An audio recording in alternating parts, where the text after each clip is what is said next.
Man, I'm excited to be alive on this Friday at college football. I'm already messing up with Boston College right here. Maybe I should have took Boston College first quarter instead of first half. It came out 17-7 in the first half. But it got out of hand, man. Things got out of hand. So that's where I'm at right now. But we got the one and only Nolly Knows in the building today. What's up, Nolly? Holla at the people. Let them know how you feeling this Friday. What's going on, everybody? Well, just like Boss said, happy to be alive, man. College football right around the corner tomorrow. We got a little taste today, and NFL's back. And don't forget baseball, man. This is the best time of the season. Actually, maybe in a month or so when all the sports are active. But I'm happy baseball's not over for me, and I'm ready to make some money. I got some games to look at. So I kind of fell off on baseball for a while. The past 2 weeks, that's all it takes to be all off, Yeah, everything. yeah. But I know we're going into playoffs. Teams got what? Probably less than 15 games left, some of them. About there. Yep, yep. And what's the state of baseball right now? What's the do's and don'ts in baseball?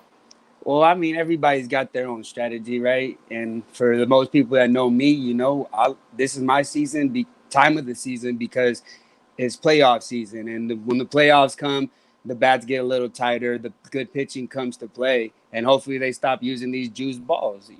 But but in all seriousness, unders are very profitable when it comes postseason. I mainly start looking towards the National League with the advantage with the pitcher hitting. If that guy goes deep, you might get 3 at bats from that guy, 2 at bats from the other. That's almost an entire inning gone. And if the home team wins, that's another 3 outs gone. So those are the angles that I try to look for. Home team winning, some good pitching, and we'll go full game. And but like I said, everybody rides the hot team or rides this or that. I kind of go game to game. But Okay. I don't bet a large amount of games like everybody. I pick 2 or 3. I try to lock in, and that's how I go about it.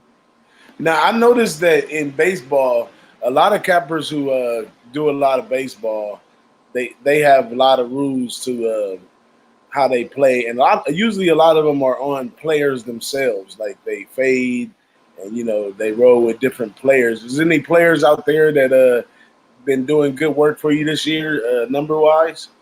Well, see, yeah, I definitely do see that. Like you look at Homer Bailey, he was an auto fade for people for the last two seasons.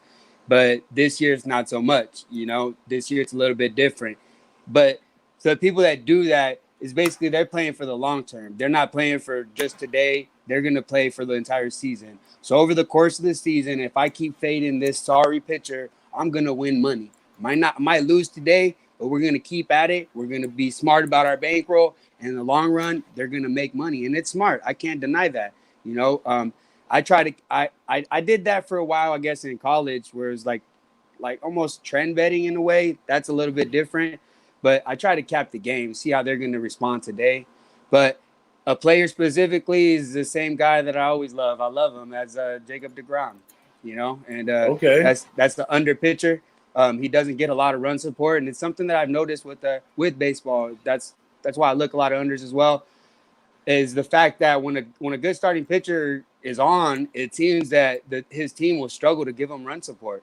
I don't know Right. what it is about it. I used to see it like when Kershaw was in his prime, it'd be 2-1 game, 3-1 game all the time, especially with San Francisco going against Cueto, going against Mad Bum, even when he was going against back in the day Lincecum, and there would be always a tight battle, and you would always want to take Kershaw, but it's a tight battle. The other guy wants to show up, go face Kershaw, and for some reason the team doesn't feel like they have to put up a lot of runs. I don't know what it is. That's what up. So I'm pretty sure a lot of people hasn't got one-on-one with Nolly. This guy knows a lot about his sports and stuff. So this is just a little small sample of what the guy has to offer in this capper community that we got right here. There's plenty of people out there, Nolly, and I'm sure they listening. One of the 9,000 people that's live right now. I'm sure they know what the real is with you. You've been tested and proven over time.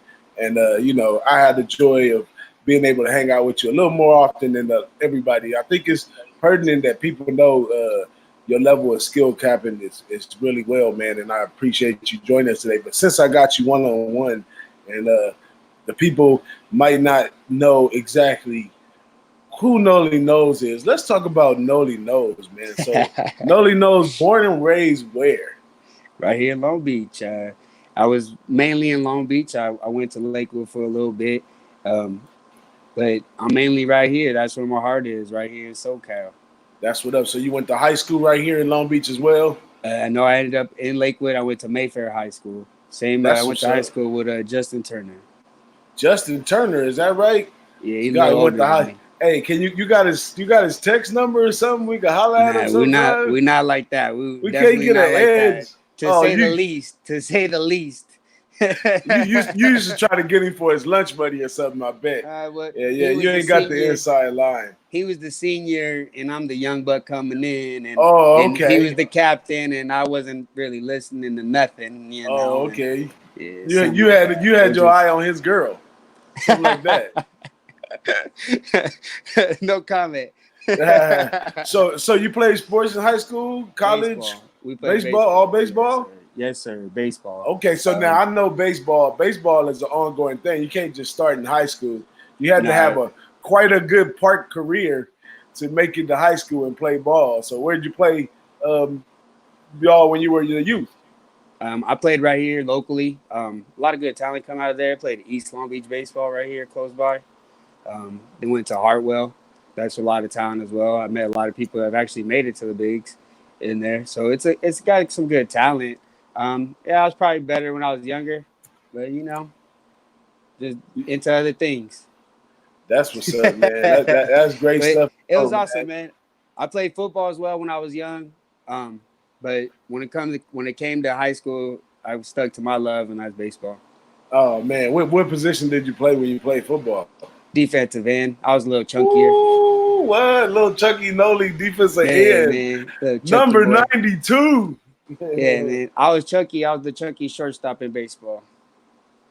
But making plays. So when you was in youth, now some teams that you get on some levels of youth, they're named after the park or whatever. But some of those teams you get on are named after actual professional teams or college teams. Now, was it any of those that you shared as a youth? Because me, myself, when I played flag football, not only was I a 49er fan, but I played on the 49er flag football team as well. It was all like regional. So it's basically the high school name. You take on the high school names around here.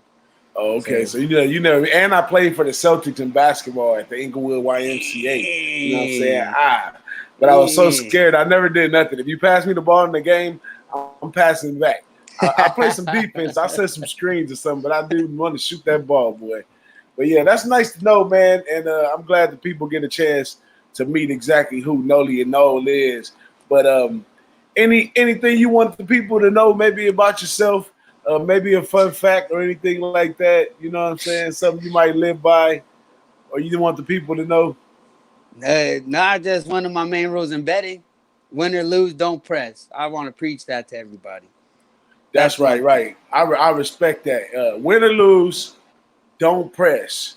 You know, keep your eye on the prize and stay focused. And that moves me into the next category. And I don't expect you to give out all your beans online, but as far as, let's say, not so much your capping style, right? But let's say your betting style. How would you characterize your betting style from the outside looking in? Good points, bad points, whatever. But and inside looking out, like how do you perceive yourself in the market as a capper versus the market? All right. Well, I mean, the main thing I'm working on, and I think what will separate you and take you to the next level is discipline and capping. And in your wagers, because that's what we're talking about. So ideally, when I'm looking at my games, you might feel better about one game as opposed to another. And when I look at that, you want to put more on it, but that doesn't always translate to results. And when you look back at your numbers and you go 3-1, but yet on that one loss you put more, it feels awful. So ideally, I want to be putting the same amount on each play, not 1 unit, 3 units, and that's the difficulty of it. Some games you do feel better about. Some games, you might have a better edge.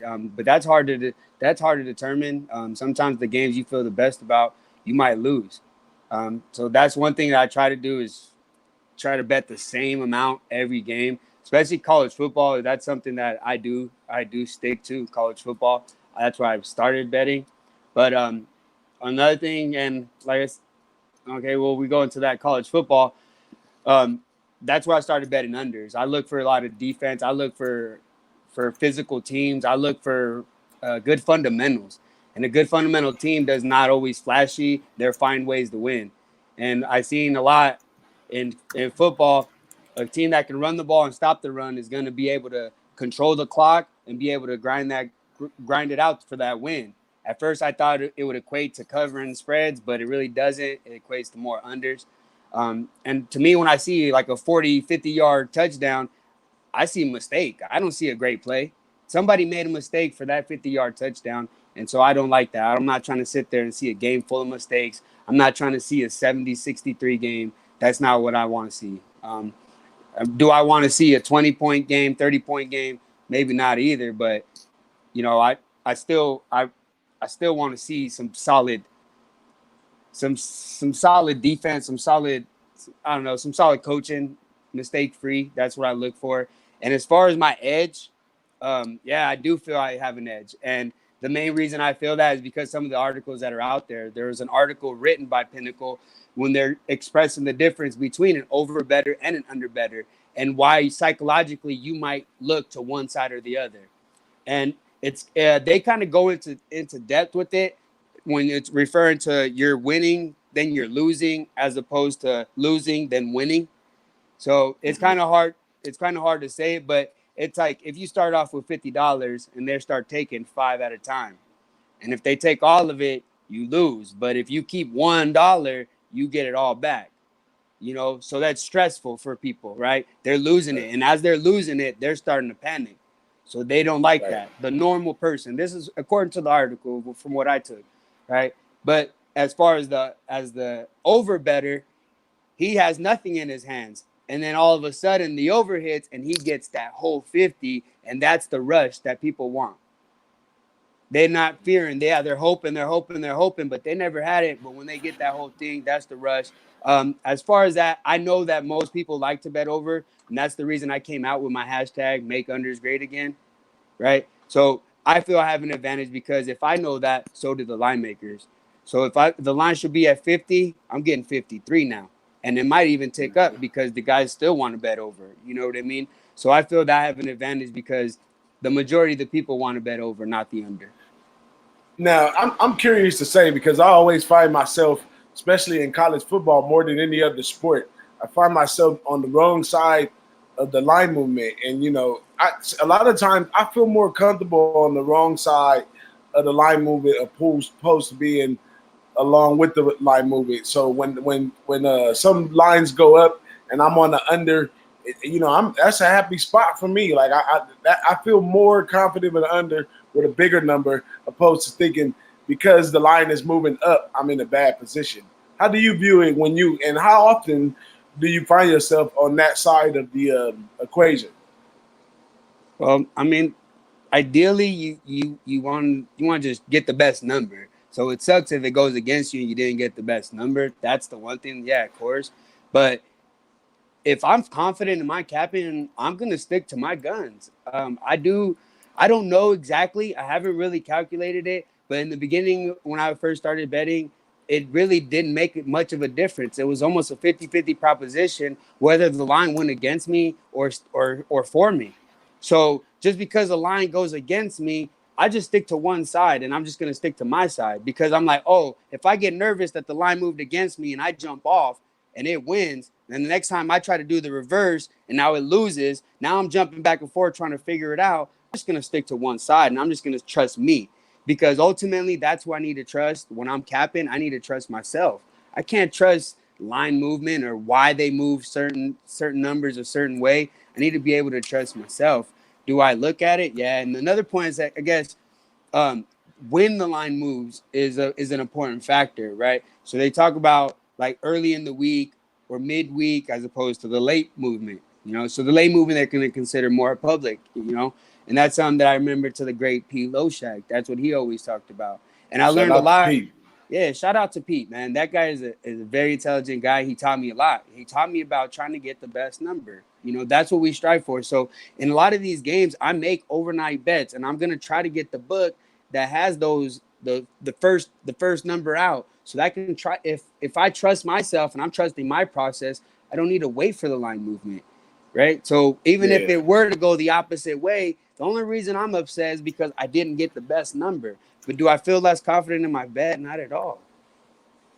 That's what's up right there. Now, we do got a lot of people in the green room to the Nice. show right now to bring on, but I did enjoy this time with you, Nolly, going over some of this stuff, and I'm sure all my people in the chat right here, you getting gems right now. You know, we got John Labeza, we got Mr. Fat Fist, we Nice. got Joe Antics, who's now about to appear next. We're going to bring up Joe Antic next, talk a little MLB with him, and we also got my man OGWAM. Maybe we get some NBA information out of him.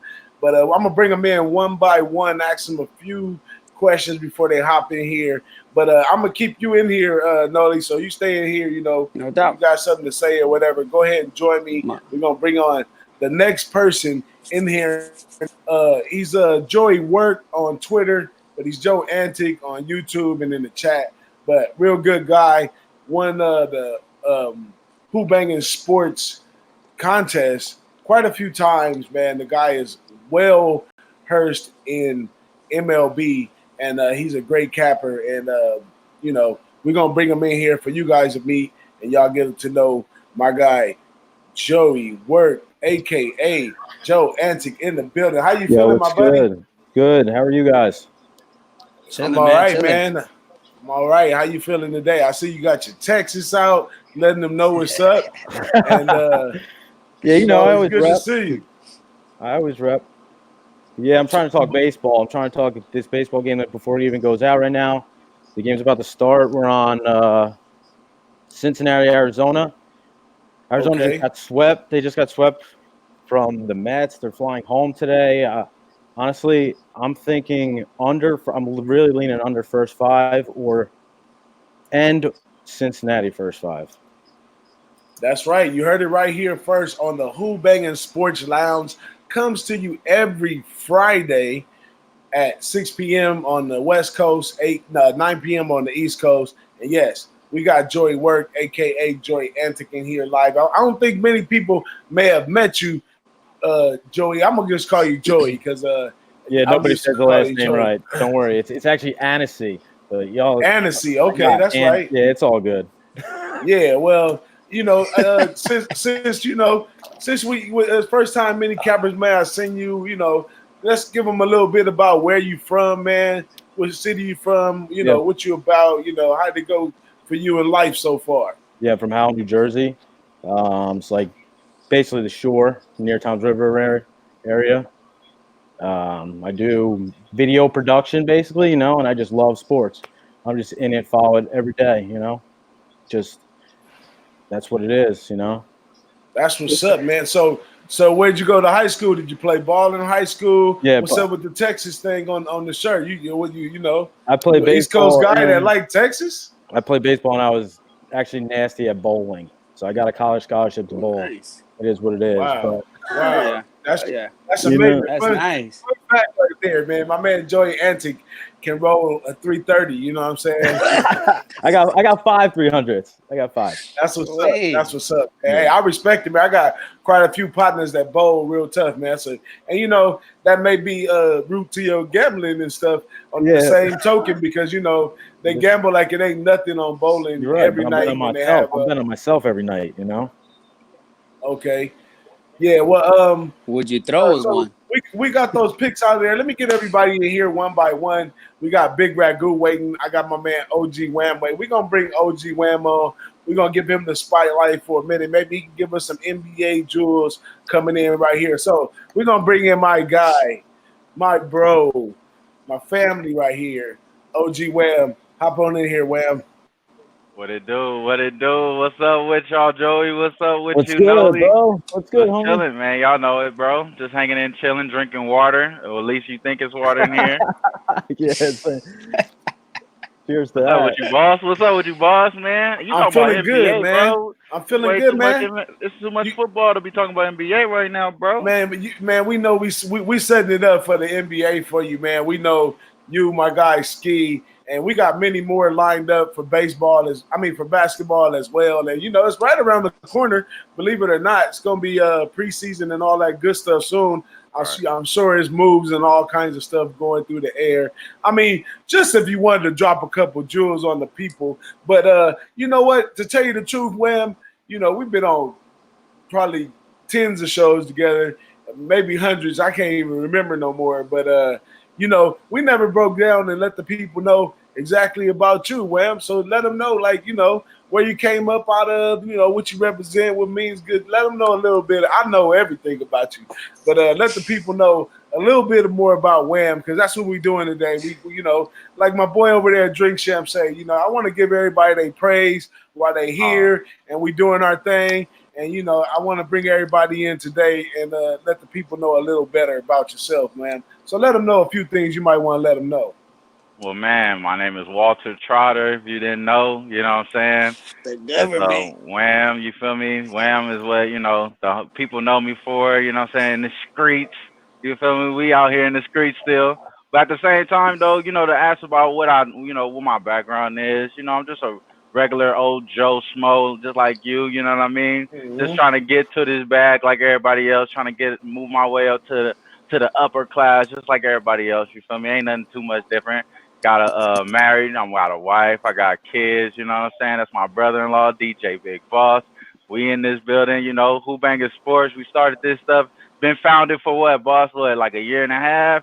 Yeah, And we're we out going here to. doing live Yep. hangouts. You feel me? With the homies now. Like this is it's a blessing. So I started off doing this stuff. I'll probably see me. You probably know me for winning something. You know what I mean? You know what it is, bro. I'm chilling. I'm just boasted. I can't do too much, bro. But at the same time, how I started off gambling, we talked about this briefly earlier last year. We didn't really go too much in depth with it, but I started about gambling at school like anybody else in LA. We started off playing Get Like Me. We started playing Get Like Me, shooting dice. You know what I mean? I started learning how to shoot dice with my mom. My mom actually taught me, so you can thank my mom for giving y'all plays or anything, because that started off from the moms. You know how it is, though. It was all a blessing, bro. You know how everything worked out. I started loving gambling. I started gambling with my bus money, bro. You know what I mean? Then from there, I started, paying bills around the house. So, everything from there, it started to escalate. And then, boss, you taught me how to read lines, and here we are, bro. We in this bad boy. That's what's up, man. So y'all know my man OGWAM with a couple little gems about himself, man. But you don't got nothing you interested in NBA right now?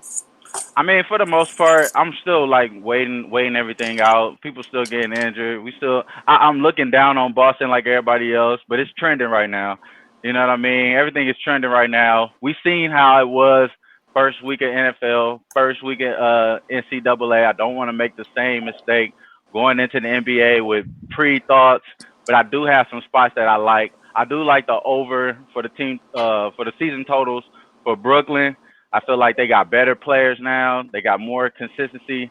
They actually should have had a better record than last year, but Karis LeVert was injured. They gave him a bag. I like them to go over this total, but that's more than we could break that down all the way down later on down in the line, but that's a little sneaky right there. But I see you. That's I what's see you up. with the Knicks. I see you with the Knicks, Joey. How would you Yeah. feel? Let's go quick in NBA since we talking NBA. How would you feel if your boy Melo, you know, go to the Knicks? How would you No, he's feel not about coming that, to the bro? Knicks. No Knicks. No Knicks. I mean, not the Knicks, but the Nets. That's what I meant to say. Nets. My Yeah, apologies. go It's do your Friday night. thing. Go do your thing. He'll play about 30 games, and you'll be like, all right, I don't want him to play on the team anymore. You know, That's what's up. like I'm good with Melo. I'm good. You over Melo? He plays no defense, and he just pulls up. He don't drive no more. So it is. I mean, father. I Yeah. mean, he can shoot. Hey, He can shoot. It is what it is. But that's not basketball anymore. You got to be able to get to the basket. that's what's up, man. Hey, I got it's getting crowded back here backstage, man. I got to get some people in. My man Big Ragoo's been waiting. Let me get Big Ragoo in here. Y'all already know the sauce from the boss and the sauce. Big Ragoo. Big Ragoo, how you feeling? Oh, shucks. He went to sleep on the... No, I'm just kidding, man. Good evening, everybody. How we doing, fellas? Awesome. Good. That's good. Hey, I'm sorry I'm late tonight. I had to pay my respects to one of the close family members. So, not a family member, friend of the family. Excuse me. So I was paying my respects. I'm running a little behind schedule, so I apologize. But it's good to see my family in the chat tonight. So glad to be kicking it with you guys. That's what's up. Off of a fresh double down on Wake Forest, nonetheless. Hey, nice. I got that with you. I got such a packed house in here today. I'm gonna have to bring everybody in, and I'm gonna drop out of here. My man, Big Ragoo, can pick up for me, or Wham, y'all can pick up for me. But we got Mr. Fat Fizz and we got Ski Profit backstage right now. It's loaded right here. You know, we got Nolly Nose in the house, Joe Antic, the OGWAM, and the sauce. Big Ragoo right here on Who-Bangin Sports Lounge. I mean, the chat's over here excited to get into some capping. We got Buck Nasty in there. We got John Levez in there, and we got Ski Profit as well in the chat with us. But we definitely gonna get back to NBA with you, Wham, especially when we get Ski over in here.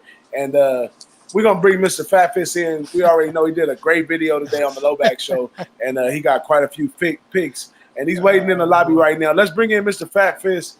How you doing, Mr. Fat Fist? How you feeling today, man? Sticking and moving, hooking and jabbing. What's up, fellas? Feeling good.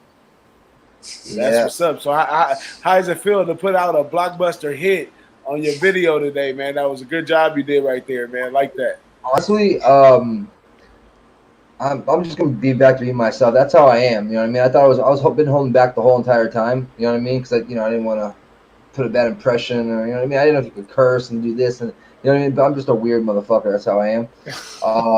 But I didn't even watch it. I missed it. I jumped on at like 6:15, thinking it was gonna be right after Analyst's shit, and I'm like, damn, Jimmy didn't play my shit. I'm like, damn, that sucks. And then Jimmy's in the chat. He's like, nah, bro, I played it earlier. We all loved it. And then he sent me another thing on a DM like 45 minutes ago. And he said, that was your best video yet. So I'm going to continue to fucking roll, bro. So he did a video on the show tonight? What's up? I missed the show because I was at I was just telling the guys in the chat I was paying my respects to somebody tonight. But anyways, I got to go back and watch that, brother. So it's better one yet, huh? Fire video? It was funny. Yeah, that was pretty funny, I guess. I mean, good. I was fucking with Clinton a little bit. I guess we're going to be doing this little, like, UFC contest type thing. SBR just proved it. So, I just went, I faded Clinton's pick, and I kind of, you watch, you'll see. All right, good. I don't want to spoil it for you. Nice. That's what's up, man. So, Mr. Fat Fist, I don't know. Last time, it was the first show for the lounge, and we was kind of all over the place, man. We didn't really get a proper time to give you your shine and let the people know exactly like who you are, where you from, what you about, where you went to high school, what sports you played, any information you want to let the people know, some gems about yourself, brother. Yeah, I actually got a little bit of story. I played baseball my entire life, and I can't cap worth shit. You know what I mean? Which is funny. When I watch y'all cap it or listen to it, I pick, and I've been making money off y'all. I know Jimmy's units are down in baseball, but I've made money off his leans and stuff like that. You know what I mean? You can actually look my name up. My last name's Harrington. My first name's Nick. I'm pretty much all over West Palm Beach County. I went to a magnet baseball school. I basically got recruited to play baseball for a school called American Heritage in Boca Del Rey, and they recruited my entire travel team. In 8th grade, I was playing varsity baseball, so I played 5 years. Uh-oh. You good? Yeah, You he's good? back. We got you, Brad. Did I lose y'all? So you played 5 years from 8th grade on? So they recruited your whole squad though? That's cool. Oh, there we go. I got you back. They recruited my entire travel team, and I was a 3-4 batter. You know what I mean?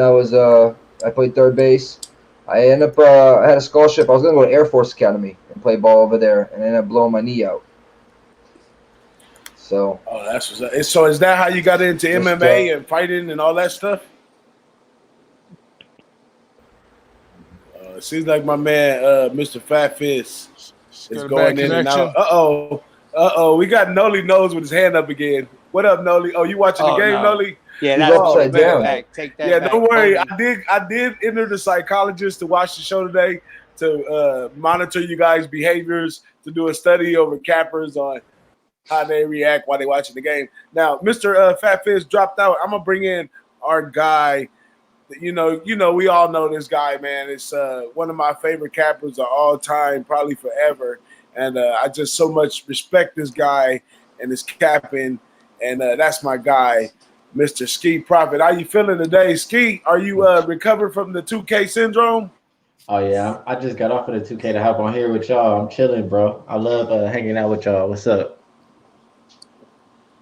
Carpal tunnel syndrome. We right here chilling, man. We had spoke a little baseball earlier, but then we got into a little bit of NBA. While we got some time when you on here, Wham was giving a couple looks about NBA, and NBA is basically around the corner right now. You know, preseason is middle of October, somewhere up in there.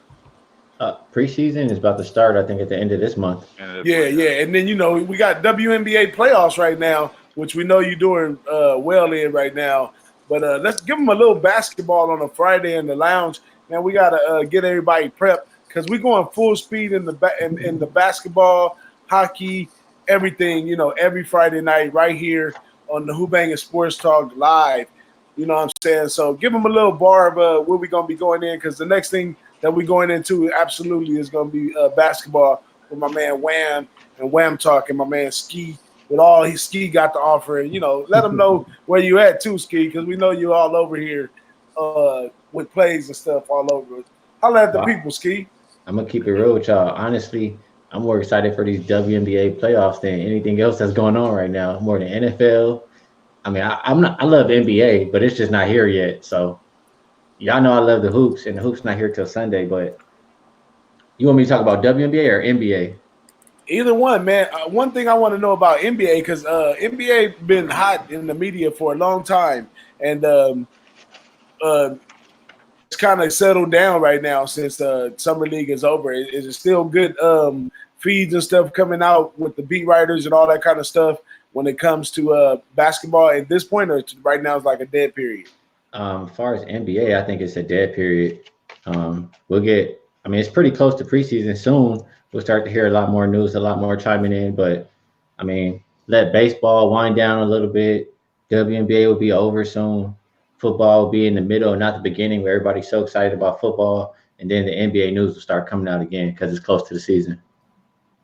That's what's up, man. So everybody stay tuned right here to the Who-Bangin Lounge for more from my man Ski. But, that's our bro. That's our guy. He's always welcome with us 24/7 all the time. And he's going to hang out with us. If y'all got any questions for him in the chat, he'll answer y'all. Whatever. My man BigRagoo. I got a question. Ragoo. Go ahead and take over. This is coming from a seasoned guy that lost a lot of money in his lifetime and made a lot of money. When you bet at WNBA, and it's a newly founded league, basically, in comparison to the NBA, how do the casinos look at the action that comes in on WNBA? And are you familiar with especially in Las Vegas? I know it's a thinly traded sport, so I guess what I'm saying is the lines as far as the amount of wagers, the amount of the limits that they have. If you ever looked at the limits in each casino, they're all a little bit different as far as what they take on each individual sport. But for somebody that's wanting to get involved with WNBA, as far as not necessarily unit size, but let's say you got a guy that's is a pretty good substantial gambler and he wants to dive into WNBA, what's the most money he can get down on a WNBA game? In Vegas, I honestly can't tell you, bro, because I haven't been betting in Vegas besides the time when we were at IFBC. But as far as online, they do put a lot of limits on the WNBA, especially when the lines first come out. like some sites I've even seen 300, but I've seen like mostly like 500. I mean, I don't really bet more than that on the games myself, Oh so I yeah, don't no, I'm really not look at saying it. for you. I'm just saying like for like some of these wise guys, because I heard of a guy that walked into the Westgate and he wanted to bet $100,000 on a tennis match, and they told Wow. him, he's usually like a 20,000, and he used to max out at like 50. This is just stories that I've heard and read about, and and he's such a good customer that they did everything they possibly could to accommodate him, and eventually, he conned them into, letting them go stay at 50 as the max. But he promised to bet no less than like 20. So his range was like 20 to 50. Now there are guys out there, you don't hear all the stories, like we hear the story about Mr. Poison, right? During basketball season. I don't know if that was I don't know if that was just like a story they created just for like some media play and I stuff mean, like he's that. still going. If that Huh? they're still posting about him. They're still putting stuff on Oh Mr. yeah. Poison. Yeah, Oh I'm yeah. sure with football season. But anyways, I'm just trying to educate some of the guys that how what goes on behind the scenes. Like when we know what goes into putting these numbers together with the power ratings and the travel and the handicap. With the injuries and whatnot. But there's the business side of it from the casino. I'm looking at it from the casino side, so guys know like when they walk up to the window and they says, well, one guy says, I want to bet like, it's just for shits and giggles. I want to bet $10,000, which that's a pretty substantial bet. So somebody that never played before, that they would think that, hey, I'm walking in Las Vegas. They got all the money in the world. They should take anything I throw on the counter, right? But they don't do that. First of all, I know this for a fact because I've heard stories that there are casinos that will accommodate your play, but they got to get to know you as a person. So you just can't just walk in there with a barrel full of money and dump it on the counter. They're going to take it because they'll look at you. They want to know, they're doing it for their own protection too. But Makes sense. yeah, they're in other words, because there's always that outside thought because they're trained. These guys are trained to look at certain, transactions the way they come in. So they want to make sure everything's on the up and up. But when you get your respect earned as a customer, like the South Point is a good place, Westgate's a good place. There's a lot of good local places too. That it's just like you going to eat a sandwich somewhere. You become friendly with the host, the sportsbook managers, and they want to see you as a customer, and then they respect you as a player too. So it's not just about beating the books up and trying to get the money. It's actually a two-way relationship. So that's the point I'm trying to drive home. So when you're doing business even when you're doing stuff offshore and stuff, you pick up the phone or they try to solicit your business. It's a two-way street. So it's just not us, trying to get some money from the offshores and the Vegas accounts. It's, they want to accommodate you as a customer because they want your business.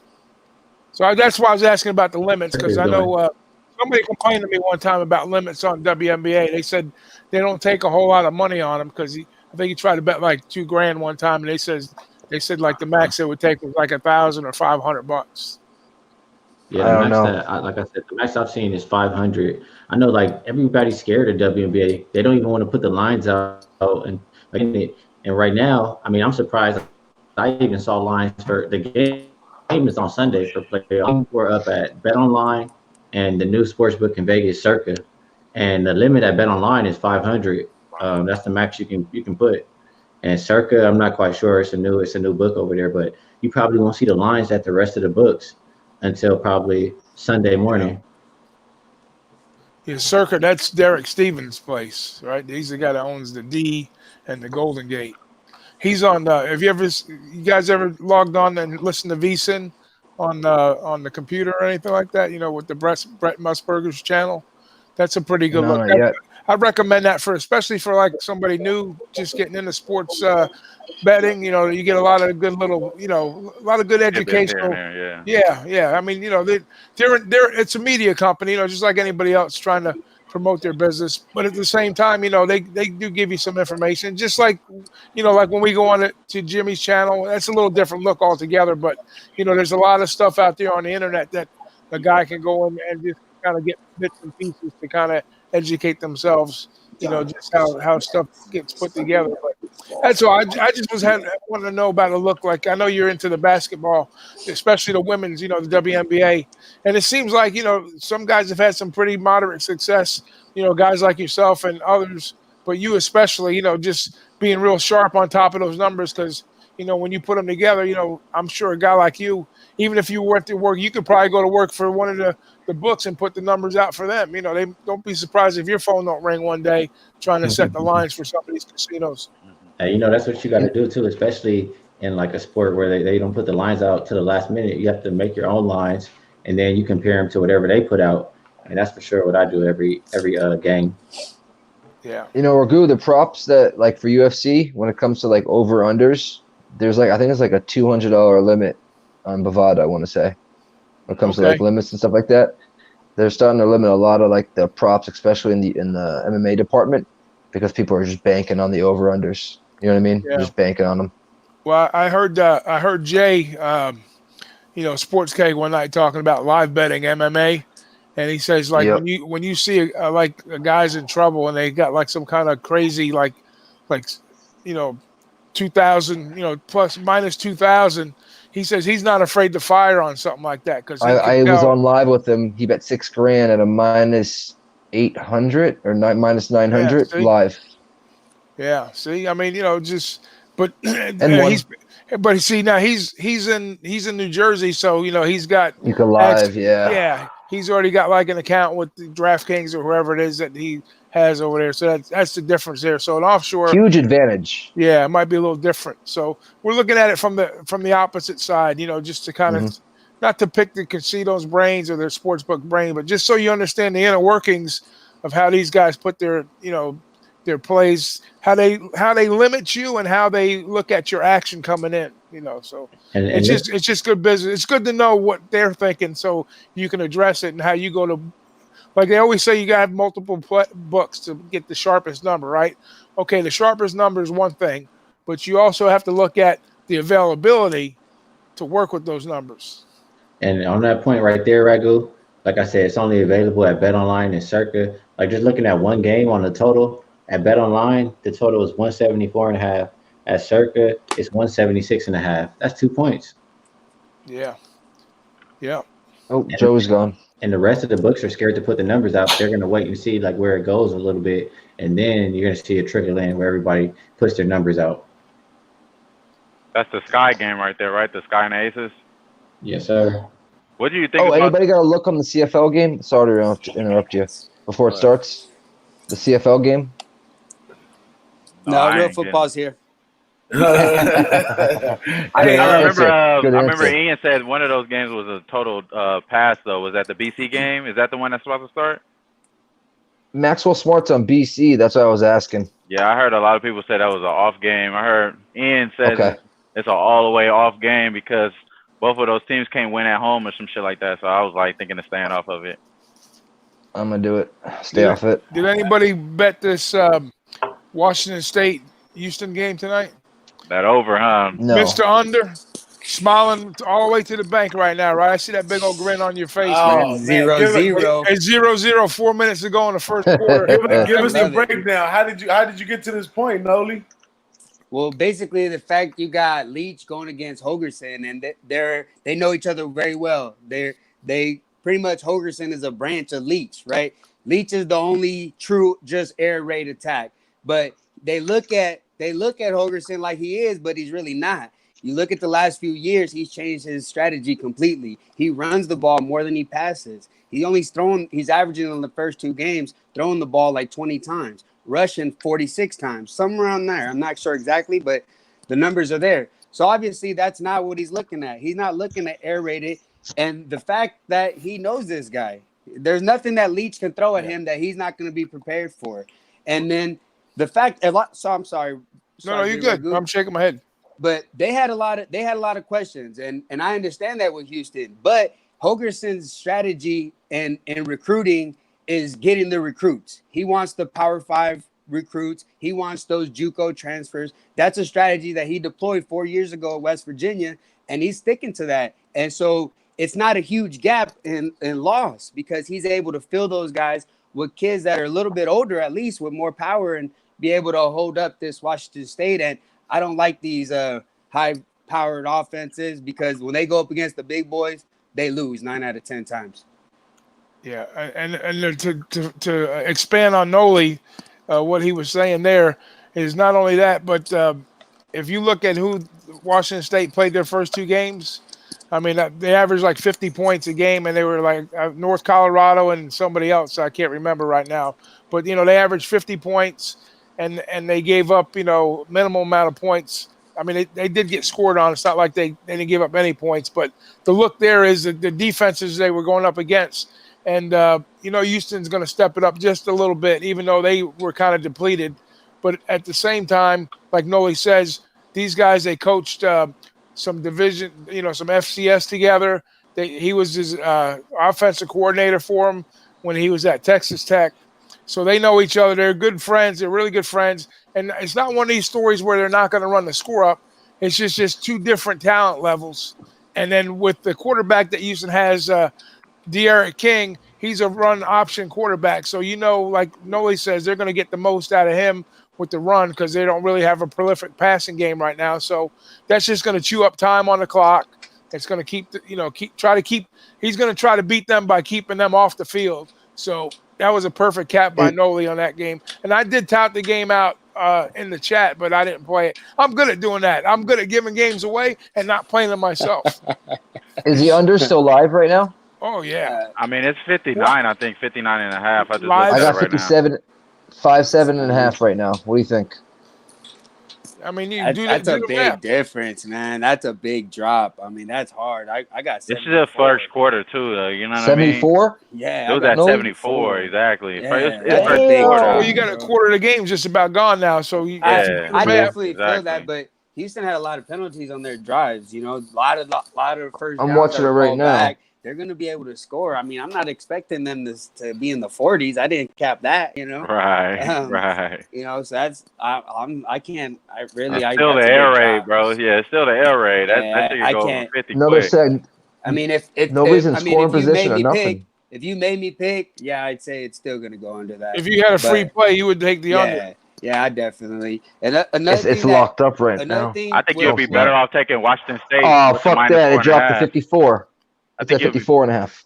Yeah, I think you'll be better off taking Washington State -4.5 rather than taking the under. Second half. But at the same time, I Washington haven't. State can't do nothing. Washington State can't do nothing. That deep ball's not there. They don't know what to do. The quarterback's trying to check down, and he doesn't know what to do. He just got sacked. He's looking lost. I wouldn't take Washington State. Don't forget about second half adjustments. That's a key part right there. That's what I was going to say. And this is the first year for a Houston coach. This is his first year. Even though he's got a good game plan coming in, they could easily make an adjustment, and boom, it's over after that. That's why the line is still pretty high, though. For it to be this much of an under game, the line should still be at like almost 60. Right? That's just because they refuse to be wrong. They refuse to be wrong. I think you're right on that. Sometimes they get stubborn, then that's when you get to bank on them. I do the same thing in college basketball. Like, I'm looking in, it's like 15 minutes in, and they're at 45 points, and you still trying to lay 150? Oh, I'm going to keep hitting that. Yeah. I'm going to hit the 54.5 They're stubborn. if it comes up right now. It's great. It's locked up, but if it comes back up, I got under. multiples. I got like 54.5 at -115, 58.5 at -175. Yeah, see, that's heavy juice. I would never do that. Yeah, that Washington State went to 5.5 now. Oh, those are the lines you have right now? Yeah, I got 61.5 at -225. Wow, what book is that, Ragoo? It's the book of Wizards. I'm just looking at my but they giving you a live at 3 different numbers? At five different numbers at different price. 47 at plus 175. Wow, that's Houston 5.5 is kind of looking sexy, no? And then the money line, you can get Houston at plus 138 and Washington State 188. So money line, I get 165 right now. Yeah, 165 at Bovada. I tell you one thing. I think I mentioned it earlier in one of them shows this week that when you got two teams that play pretty similar, like Washington State and them, when you think something looks like a clear over because of their offenses, it goes under because their Negate, speeds and pace is the same. So I guess we got a classic case of that, and Mr. Unders himself is here to represent. I gotta add to that because, like what Big Ragoo said, it's this Washington State team is a facade every year. They blow out these no name teams, and then when they come to their own conference, they can't score. They've never put up over 17 points against Washington. Listen, this is the first. You got to realize something too. This is the first road test for this quarterback, the new quarterback. He played 2 games at home, comfy games at home. Now he's got to travel to Houston, or it's just supposedly neutral field, but basically it's a home game for Houston, right? Right. So it's his first road look on the road. So there you go. There's your answer right there. Is he up to the task? Maybe not, but he's an older guy too. It's Yeah. not like he's some big recruit. He's the veteran in the locker room. Quick question, Nolly. I don't want to touch the full game, 54.5. The first half right now is 20.5 at Bovada with the under. That sounds like that's a bigger play right there. I'd rather just take them to only score 2 touchdowns in this second quarter. Call it a day. I mean, really, you're just looking to get 1 drive to end in the field goal, and you're gonna win. That's the way I look at that. You get that. I kind of like that right now. What is it? Excuse me. What is it? 20.5. So yeah, 3 touchdowns. That's what's tough. The 3 touchdowns, because late in the half they're gonna try to push. So if they get two by halfway, you're in trouble. But that's like what I'm saying. You're looking for one drive to go down and sputter out, whether it be a missed field goal or even the field goal, and then I think you're good. But I kind of like that look.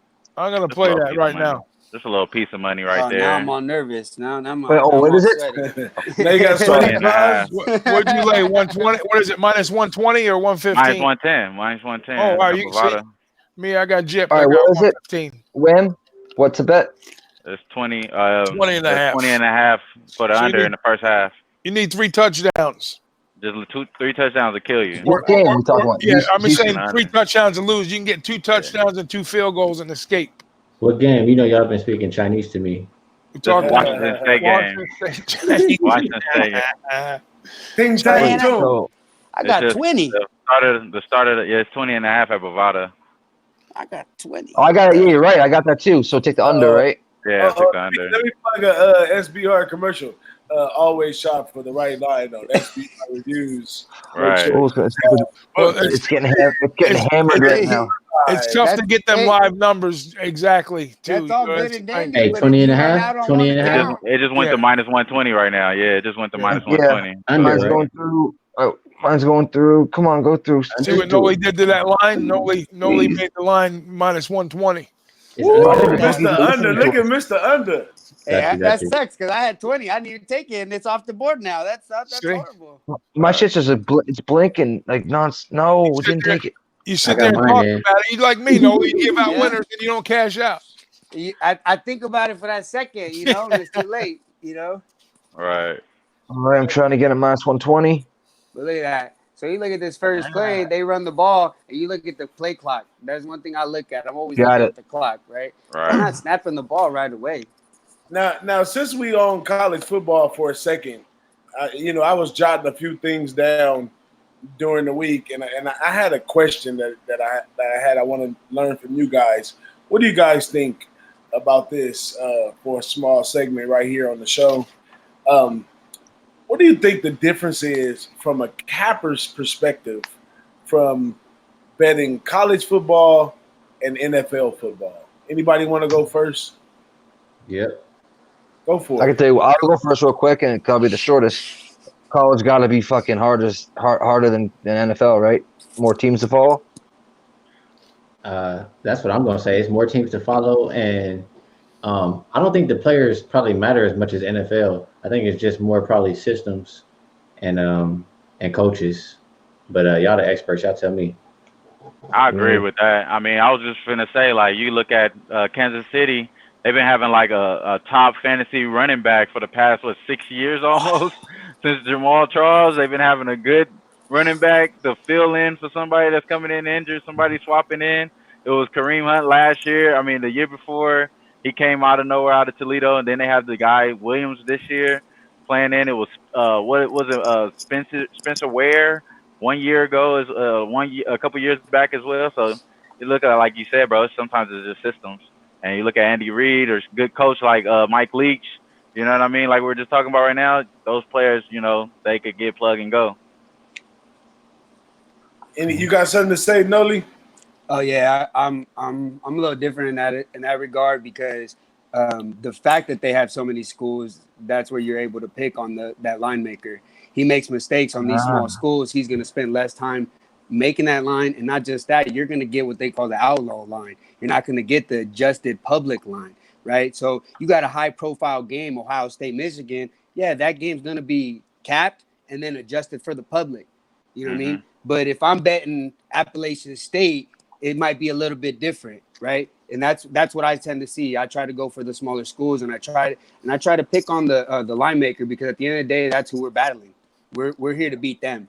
Where they mess up, that's where I try to come in, and that's why I have to try to pick up on their tendencies, and that's what I try to study what they do, and basically what I see is that their lines won't even come out for some of the small schools till way after.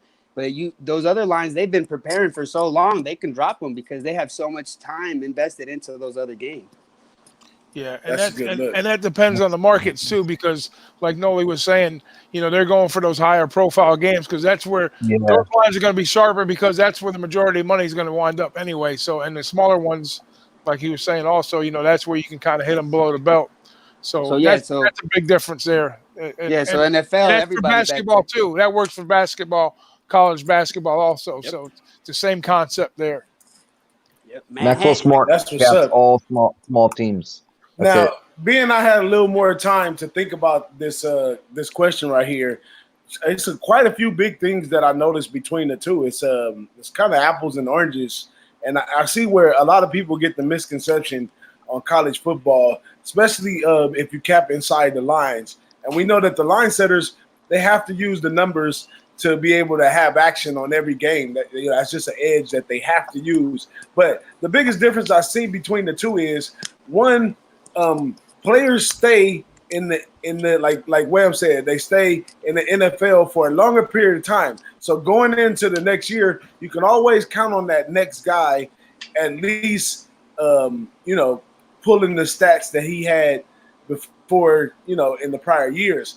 But in college football, the turnover rate is so much quicker and faster that you can't, because line setters go in there and the public goes in there and they have a stereotypic concept of what the team is about from prior years. But each year in college football, it's a whole new set of guys. Even, at the most you may get 16, 17 guys on offense and defense back, and that's including special teams. So you constantly have new talent coming in there, which keeps the value to me on college football, because you can always find spots, like Nolly said, where the line setters just don't have enough time to put that extra oomph on the line. Whereas in NFL, it's kind of preset for you. It's almost amazing how you can gather the information that you had last year on NFL and you can apply it to the first week of NFL right away, and it works right away, and you can win games. And that's probably why a lot of people prefer NFL, because it's way more predictable at the end of the game. But truly, as a capper, the value is definitely in college football. And just to hit on the point that Nolly said about the smaller schools, I was capping a game today. I don't know which side I'm going to take. It's Norfolk State and Coastal Carolina. Now, Coastal Carolina obviously played good defense in the low-scoring game last week, and this Norfolk State is like a black college HBU, and they're outclassed. But at the same time, Coastal Carolina comes from that over into the bigger division, and the record shows that they haven't been able to beat successfully the teams that they pay from the FCS year in and year out in the last 3 years when they've been in the bigger division. But they given Norfolk State plus 27 in this one, and Norfolk State beat them not too long ago in some of their recent competition. But it's just one of those spots, like Nolly said. I think they capped the game, but there's no room for adjustment on 27 But I think it might be a dead dog right there with plus 27 with Norfolk State. But Yeah. I'm not gonna play it though. I would imagine when they're looking at moving, let's say they wanted to move that line. So how much action do you think that game's going to actually draw versus, because I heard this in college football, it takes a lot of money to move a number in college football because they're not more in tune with the action as far as public money. If a sharp came in there and make a bet, they'd move the line immediately, no matter what the bet was. So that's the look I heard on how they move the numbers in college football. I mean, money eventually is going to move it, if they get lopsided. But there's so much action that comes back and forth on college football. They say now the pros, that's a different story, because the pros, there's limits. Here we go. We talk about limits again. For them to move a line in college, and with these smaller schools especially, if these guys already know the parameters, what they're looking at, and what's coming across the counter on a small school like that. So if somebody comes in there, and let's say the casino's got like $2,000 limit on the FCS school, and somebody comes down and drops 2,000. Let's say it was somebody like me or you, they probably take the 2,000 with a smile. But let's say somebody like maybe Teddy or one of the other guys comes in there, then they says, you know what, we might want to move this up a point right now. You know what I mean? So not to say that we can't handicap, because I know we're good handicappers, but I'm just saying it goes back to that thing I preached earlier. When you walk into the casino and they respect you as a handicapper and you have that relationship with you, that's when they're going to know, what you're all about and what, how you guys conduct business. So it's all about it's all about respect when it comes to, they value certain gamblers' opinion, and they like that too, because they can adjust their numbers based on who comes in the casino. I heard a podcast from John Murray at the Westgate the other day, and he was talking about this guy comes in there every so often, doesn't come in there often, but every so often he comes in there, and when he comes in there, he wins. He doesn't make a lot of plays. He makes spot plays here and there. He says if he comes in like a half a dozen times during the football season, it's a lot. So, and he says he likes that because when he comes in there, he already knows that he needs to move his number based on whatever this guy's playing immediately, and then he can adjust his prices out for the rest of the public when they come in. So it just helps. Man. It just helps the books, keep track of which way they think the money's going to be coming publicly and with the sharps. Yeah, that makes sense because. Oh, go ahead. No, I was gonna say I think maybe not in the actual book in Vegas, but probably some of these online books that Ski use, they know him pretty well, and they probably watch that guy. Oh yeah, that's what I'm saying. Ski could probably go write some numbers for MGM right now if he wanted to. They'd probably gladly hire him as a WNBA line setter. You know what I mean? And he's gonna be working the book. He's gonna be the guy when you walk in to get your bets in. Hey, let me talk to Ski. I want to talk. I got to argue him about this line here. I'll see if he can shave a half a point for me. Hopefully one day. That's what's up, man. Hey, my guy Nolly over there. You need a call life alert or something? Your heart rate okay? I see you had like a heart attack and you set back down. I thought it was like a beam there or something. We had to stop. It was a 3rd and 5. They tried to go for the touchdown, but they threw a pass interference. Bro. Gave him another time. But honestly, it's honestly a blessing in disguise. You look at the clock. Every play clock, when they run it, it's under 10 seconds every single time. We got them to 3rd down and go. Take a score right here. We good. Shortening the game. Hogerson's shortening the game. He's got a chance to win this game. That's what I'm saying. When Are you on the 2-ski? Yeah. What you get it at? The under's still good, right? Yeah, we're still live there. 7 minutes and 33 seconds left. They took off half the clock to score that touchdown. Exactly. Just give Houston back the ball and we're good. Yeah. It's at 17 and a half right now. Whenever I'm on the under, man, and I've been playing little cards and stuff since I was probably 8, 9 years old with my dad. And every time I'm on the under, I can never, ever, ever forget my dad when he's on the under and he's watching it. He's watching, the play staying in the bound and the clock's supposed to keep coming. He stands up and go clock, clock, clock, clock, clock, clock, clock. Every run he gets clock, yeah, keep it going. And sometimes I find myself doing the exact thing, especially when you're on the under. You just why'd you push him out of bounds? Yeah, let him stay in. No. Fall down right there. Clock. Because you see that ref on the side, he does the motion of keep the clock going, and you be sitting there on the under like, yeah, run that clock. That's one of the things I love about taking unders. Probably shout out to Nolly. He didn't change the whole community on thinking of totals. But I find myself in the audience. It's the most comfortable feeling to be just sitting there waiting on the clock, opposed to score, and guys are doing stupid stuff and can't score and drop passes in the end zone, and you like, man, when you got an under, you like, just give me a little clock. Even if they score right now, let them just take some time to score. You know what I'm saying? I shouldn't have said that shit though, bro. You right. I shouldn't have said that shit. 7-0 Houston. It's all good. It's still early, right? Second quarter. They took 7 minutes to. It's 7 minutes to score that. Like, let's do it again like that. Listen, we need Houston to hold the ball. Washington State to hold the ball for maybe like 2 or 3 or 4 minutes and give it back to the other team. I'd be surprised if they do anything. From Facebook, by the way. You live on Facebook? Yeah, I tweeted on Facebook. So I want to know what the hell is going on with this fucking Kansas game. They're up 41-24, and I remember my man early in the week said, "Kansas, man, I ain't worried about Boston College running up. I like taking the points in Kansas." Then he says, "Well, maybe first half BC." Don't ever change your mind, man. Don't ever change your mind. To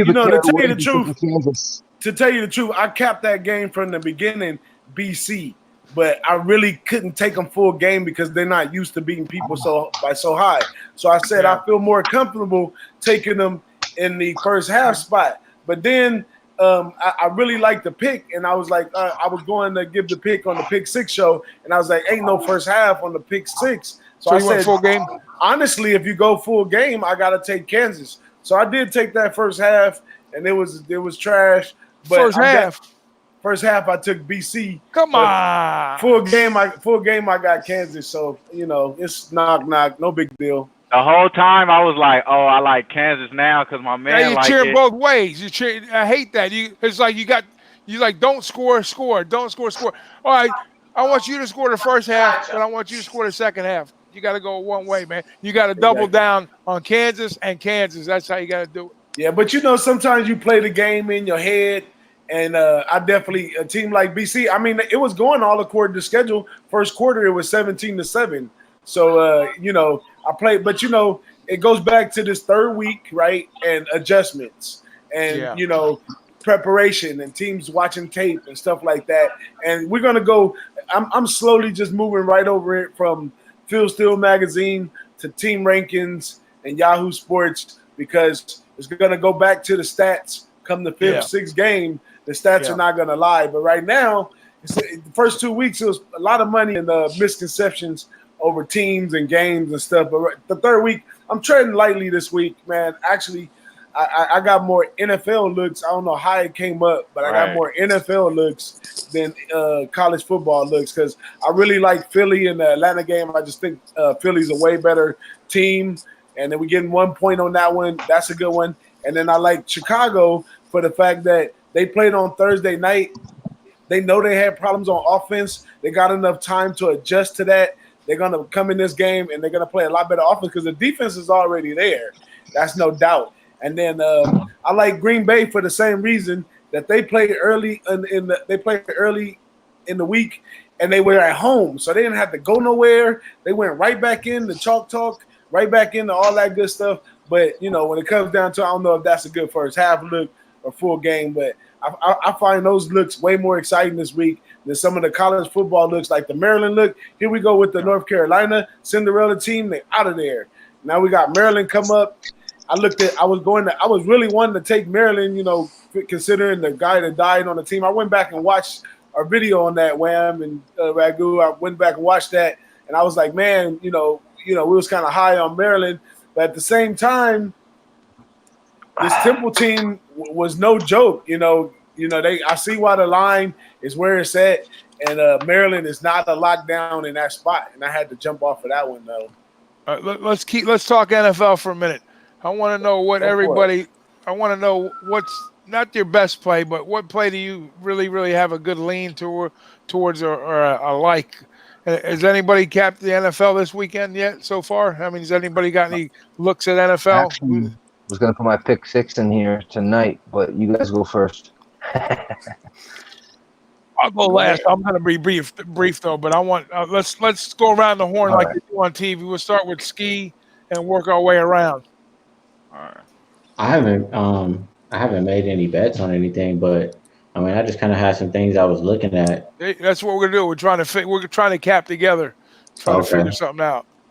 Okay. Well, a couple things that caught my eye. I'll say, I know a lot of people are against the Chiefs. A lot of people like the Broncos. I mean, the Raiders this week. And I understand. I'm looking at an angle: Chiefs in divisional road games, 14-3 against the spread. The 3 losses though, they're versus the Raiders, and the Lions keeps going down. I think it's a little bit of an over exaggeration for missing Tyreek Hill. I mean, they still continue to score points and roll last week, so I might look to back that. And I was also liking Cowboy unders on the road. I know when Cowboys in Washington play lately, it's been a lot more points, but I just didn't see where the points gonna come from in that game. Yeah, that's a historical overplay with the. I mean, I'm going back years gone by. 10 years ago has nothing to do with today. But if they keep trending that way, and it supports it, then sometimes that's a good look. If things line up that way. But yeah, what are your thoughts on trends? We'll get back to that. Let's just go with looks, and we'll come up with some angles. That's what we're going to talk about, some of the capping aspects of it. So basically, you like you got to lean on KC, and you got you like what was the other under in the Cowboy game? Yeah, I probably should have said these other two That's a first, lean. just because I think I like these two a little bit more. But the Titans and Colts game, I think I like the Colts in that one. I'm not really impressed too much by what the Tennessee did to the Browns. And the Titans in divisional road games, they're 7-24-1. That's 22.5%. Tennessee, they're 1-6 straight up the last 7 at Indianapolis. I know a lot of those games have Andrew Luck, but January 3rd, 2016, it was no luck in Mariota. Indianapolis won. Then again, September 27th, I think the last time, it was no luck and there was Mariota. Indianapolis won. So I might look back Indianapolis. You're saying that you're not impressed with what happened with Tennessee and Cleveland. So you think that Cleveland just self-destructed with the penalties and a couple of turnovers? That was more like it was more on them versus what Titans put in front of them. I think so. I do think the Titans have a good defense, but I mean, I think the Browns. I mean, you saw all season everybody expected them to be great, and they just came out and laid an egg. So I mean, they do that too, and week 1 especially because everybody's so hyped up about these looks that they have and all the hype and just what's coming out of camp, and especially like the Browns, they were the the Raiders. I'm sorry, the Browns were last year, but like the Raiders, they were the hard knocks team, so they're going to get a little more public view in the eye, so they'll get a little more, not value, but they'll get more newsworthy stories coming out of it, especially like with AB and all that shit that happened there. But okay. What about you, Nolly? What are some of your looks for NFL this week? Well, NFL I do bet a lot less than college football. But a couple looks that I was looking at, but the line moved already, was the Green Bay and Minnesota under. And then another one that I wanted to take before the line came out, but it's just I'm really debating it, and that's going to be Chicago Denver under.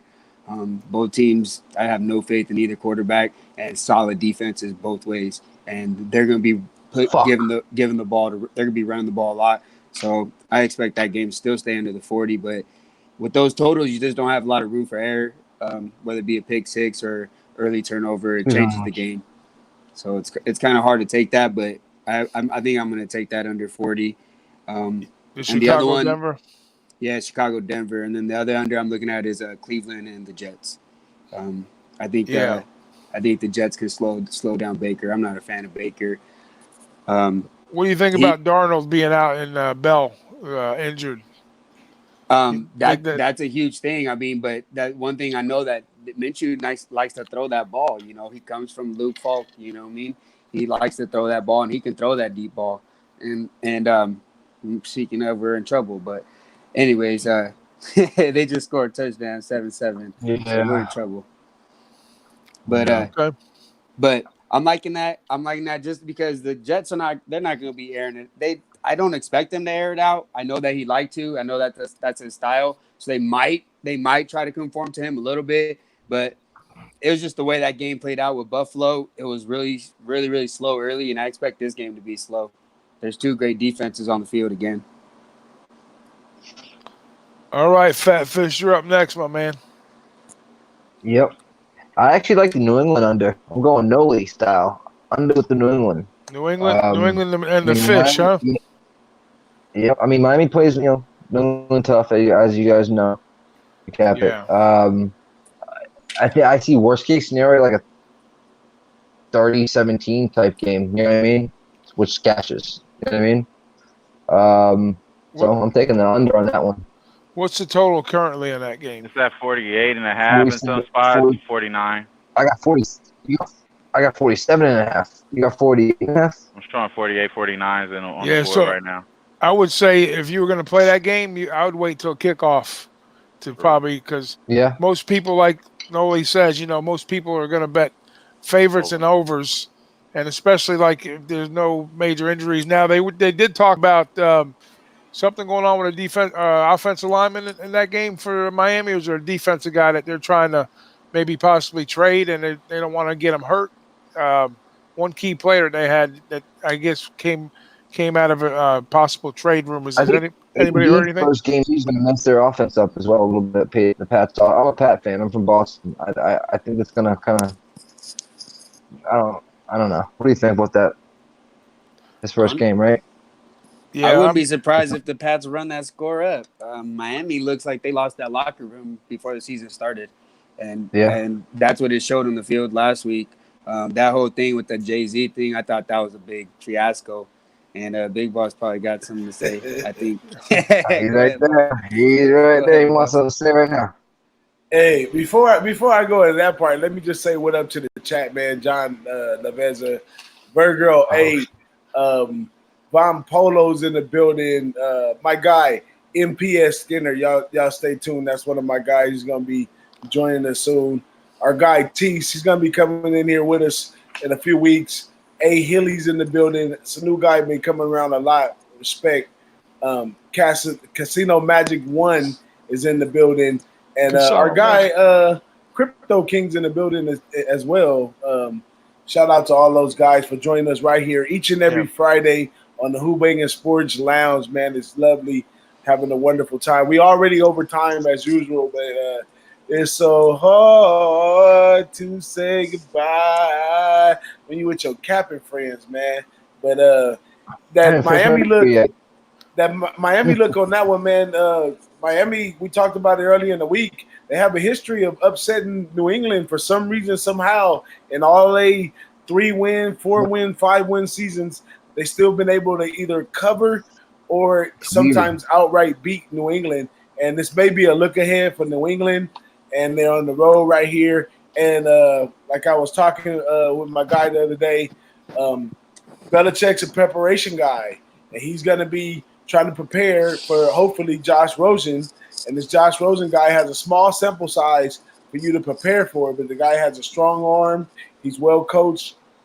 And I'm not saying he's going to win the game, but covering 18, 19 points in the game is something I might take absolutely on some of my little pick six parlay cards that I play. Absolutely taking the plus points in that and the plus points in Syracuse and those type of things right there. But in the NFL, man, there's so many exciting looks to me. I'm a Niner fan, and I like the Niners, but I'm deciding this year I'm staying off of my fan teams as much as possible. The only situation that I can see betting as a fan would be to bet against Notre Dame when they like give them so many points and won't really beat people by that many points. That way, if my team happen to beat me, I win. And if they don't, I win as well. But that's about it. But I really like what San Francisco's doing since he's supposed to be a team on the downside. I like that spot right there. I like the Chargers coming to beat Detroit. Chargers is one of those teams, I think, trying to get it together at the beginning of the season opposed to the end of the season, kind of like Green Bay is doing this year. And I think they may go pretty far. But a lot of action all over the board in the NFL. I like Oakland against Kansas City, even though it's a big rival and all that. Oakland's defense was really, really impressive this week in the game that they played. And then I got the Rams and New Orleans game. I kind of like the under in the New Orleans game because those two teams they do go over a lot, but a lot of times when my two high-powered team meet, I like to take the under in that one. I like Philly, and I'm definitely looking for Cleveland to finally complete a mission and cover a spread and win a game when they're the favorite. But I don't know if it's going to happen. But all the stuff going on at the Jets, it might happen. But that's my whole NBA card right there. What's up, Red Girl in the building as well? Hey, Red. Hey, so anyways, that line was 2 and now it's 7, correct? Because of the Darnell situation. Oh, is that right? It's all the way up now? Yeah. As soon as the news broke out about, when they were talking about Bell, then when Darnold went down, because they're bringing Simeon in, the quarterback. So that's what's going on with the Jets. Jets. Might be a spot to take that 7. Yeah, but okay. What you got, Whammo, brother? So, I mean, I don't know what Boss is talking about with their defense against Raiders. That caught my eye. Everything what Boss said, he said he liked the way they played against Joe Flacco, my friend. Joe Flacco is trash, bro. Throwing behind receivers, bro. I'm not even going to go into defense on that one, bro. But their defense is good. I did like the way they pushed the ball. They got their tight ends involved. They like to get their tight ends. I mean, as far as Gruden, he likes to get tight ends involved. I picked up his tight end in fantasy, so. But I like Kansas City to blow the doors off these motherfuckers this week. And then on top of that, I like ski other look. Those was both of my pick 6 right there. I got 7.5 with Kansas City, and I got the +3 on Indiana. Indiana has a great ATS record, straight up record against Tennessee. And if you look at Mariota, everybody want to get rid of Mariota. Now they want to ride Mariota. They don't know what the fuck to do with him. He had a trash-ass QBR last week, bro. Pulled his QBR last week. I think it was like 28 QBR or 58 or some shit, and they won. Bro, no, it was 58 or something like that, and Baker Mayfield's was 28. His QBR was 28 in that game. So they both was trash, bro. It was a trash-ass game. Tennessee just got more credit for it. Give me the better team, and I feel Indiana is the better team. Let's run with that, bro. Those are my only 2 plays right there so far in the NFL. I like those looks, my man. I really do. I think that's good capping right there. Not that I'm going to the game this weekend. Patriots and Dolphins. I forgot to tell you guys. What happened? I'm going to the Pats and Dolphins game. Oh, you checking? You're going to be live? Good deal.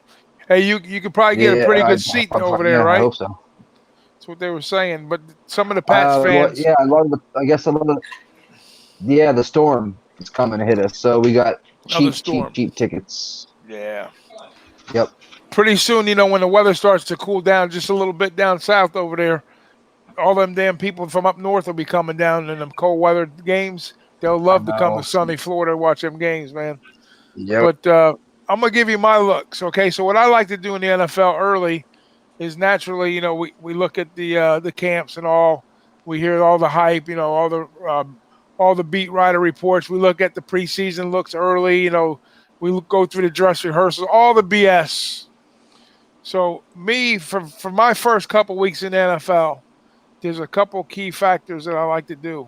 And one is, especially in week 2, and I want you guys to keep track of this. And next time we get on here next week, or even when we get in chat, we'll bring it up. But a look I really like is taking a team that played on the road, that lost, okay?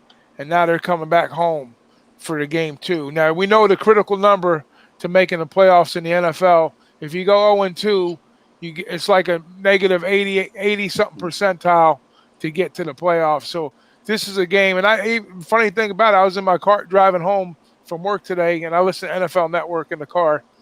And there's a really good show called Moving and Change, so I suggest you listen to that. There's a lot of good information on there, a lot of guys that were in the league, and they know what they're talking about because they talk to players and coaches and all that stuff. So anyways, and you get a kind of a feel for, what's going on in the locker rooms and that kind of thing. So one thing that came up today on the ride home, and it was amazing because I was going to talk about this tonight too on the looks, is when you have a team that loses on the road and they're coming back home, it's embedded in their brain that if we go 0-2, there's a pretty good chance we might not make the playoffs. So who do we got that's got that look this week? We got the Falcons coming home, right? They lost on the road, right? We got the Giants. They're coming home. They lost on the road. We got Steelers. Pittsburgh. They're on the road, right? Right. We got Indiana too. Indianapolis, right? How about Denver Broncos? Where'd they play last week? Raiders. They played at the Raiders, That right? was at home, though. Right. No, that was at home. Oh, that was a home game? Okay. Yeah. So the point I'm trying to make is Oh, this. wasn't they was on the road? That was the last game on Monday night for Oakland, I think. Yeah, that's right. Yeah, because I had the Raiders that night. That's true. That's correct. That's right. Playing a All baseball right, field. so that's a home game there. And that's a tough place to play, right? You throw that factor in there. So how about this stat? Denver, 18-1 straight up since 2000 at home. Coming, let's see. Oh, last year, Green Bay 3 points. So there's a stat with Denver. They're 18-1 straight up at home since 2000. Home openers. The team, openers, correct. There you go. Thank you, Ski. Good job, my man. Straight up 18-1 home openers. 18-1, dude. Throw that in there with the 2-0 look, and you got yourself a monster money line play. So I'm going to be on that game. How about this one, the Giants? We talked about that one, right? How about the Cleveland Browns? Where's that game at? Where did Cleveland get their ass handed to them at? Was that at home? Yeah, I think it was home. Okay, so take that one off the board. So we're not going to use that one. But even though I like the look on Cleveland this week with the Jets, with the scenario that's going on there. But if you take that out, right? So what I'm going to do is I'm going to make a little chart this week or tomorrow after the show, and I'm going to chart all those teams out, and I'm going to see how the percentages played out, and I'm going to chart a money line too, see how they, whether they're a home dog, and if they're a home dog, home dogs used to be. I haven't charted in a long time, but that used to be like a 70% winner, home underdogs with the spread, not straight up, obviously, but a good look on home team underdogs. That's always a solid play in the NFL. I can't tell you the last 5 years, though, but all the years I kept track of it in my younger days, it was always a good look there. So what do you guys think about that? I mean, have you guys got any comments on that? Do you think it's just hocus pocus, or you think there's some legitimacy to that angle? Makes a lot of sense with the Denver-Chicago game because the line expresses a 1-point line with Denver at home. So I'm sure that 18-1 a home opener got to play a part of that line. Yeah. Well, I'm playing off of that angle where a team, if they go down 0-2, they're not going to see the playoffs like almost 90% of the time. So that's I got to challenge you a little bit, Ragoo, because at the same time, the Bears, if they go 0-2, it's the same thing, and they got bigger expectations than the Broncos. Yeah, well, that's true too.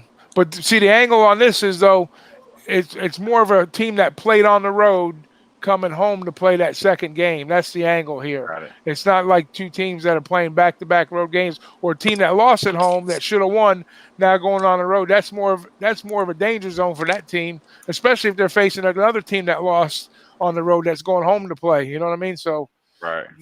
So it wouldn't count for Indy. Indy's on back-to-back road games, I think, on this one. And there's a stat for that Indy that makes me kind of not like it. It's teams that play week 1 and 2 on the road, 2-13 straight up, 1-14 against the spread. Yeah. Ski, where do you get most of your looks like on them angles from? What do you usually get those normally? Trends? I collect them from everywhere, bro. I know I get a lot from OddShark. I get a lot from Ralph Michaels at Wager Talk, and then the rest I just gather them wherever I can. Wherever you can find them up. I used to get these books over the years. I haven't collected them in a while, but I used to get. That was like, you can't just bet on trends alone because they'll bury you in the long run. But if they match up with what you're capping, and it makes sense, like I was telling you about this 2-0 thing, then those are good looks. And like the Denver would be a play for me. I wouldn't even think twice about not going up. You got 18-1, right? They lost the first game on the road. They're coming home. So that to me is like almost a home run for me to auto play that. Now, as bad as they looked in that first game, I look at Tampa Bay last night. Everybody says Jameis this, Jameis that. Jameis had a pretty good game last night. and they made their defense look really nasty, and they shut them down. And my cap on that game was just all you got to do is stop number 22, and you're probably going to come out with a W if you don't turn the ball over. And they did a pretty good job of corralling McCaffrey. But at the same time, you got to give our guy Todd Bowles a lot of credit. You know, you got a former head coach that's a defensive mind, you know, when he was with the Jets, and he took that Tampa team and, you know, he put a pretty good product on the field last night. So kudos to the Bucks for getting that W on the road. That's a big game too. See, now that's now Cam, that won't play into his game next week because they're going to be going no matter where they play. So take that angle away from Carolina next week. Right. Now, to everybody in here, and this should be a good one.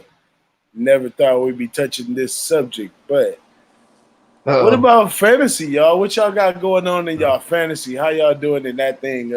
Me and Wham is head to head in the little family.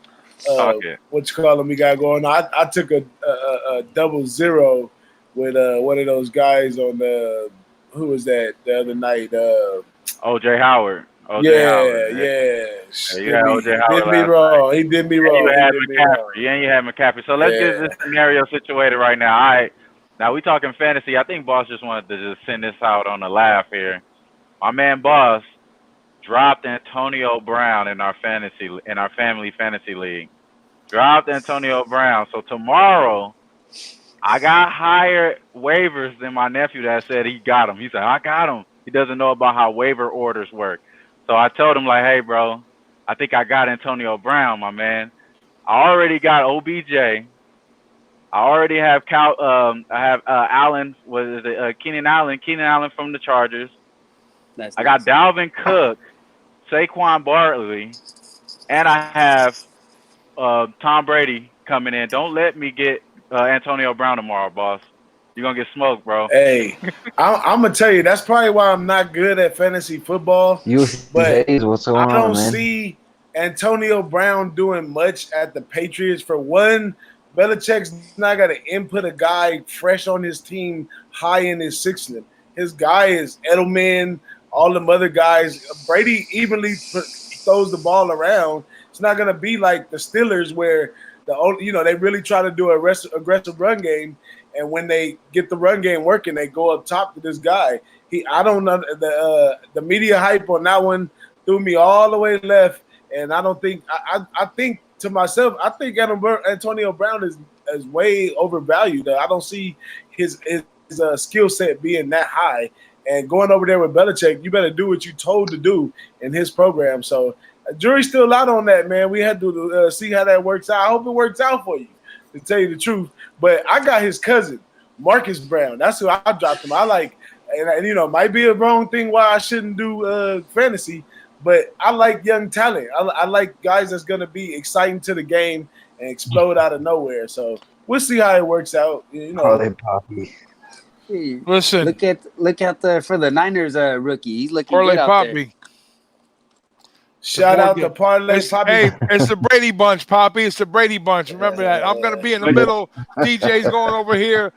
Fat Fist is coming where I'm at. And Nolly and Wham, they're going to flip-flop top to bottom there. Hey, Parlay Poppy was supposed to be in here with us, but he told me that he actually had one of his nice spirits that he have work out for him, and he had to go hang out with one of the lovely ladies. But shout out to Parlay Poppy for showing up in the chat. We should have him on the show in the up and coming weeks when he get a chance. That's our guy, man. Yeah. What about you, Ski? What about you, Nolly? Who else plays fantasy up in here? Y'all heard about the family chat? Would you drop AB right now, bro? Would you drop AB? Hell no. With Brady, give me Brady and AB all day. Yeah. It's going to be a Randy Moss reunion, just like when Randy Moss went to check out the Pats. You're going to get like 17 touchdowns, some stupid number like that. Y'all must be playing for free. For real. But when Randy Moss went to the Patriots, he became a possession receiver. All before that, he was a big play, deep ball guy.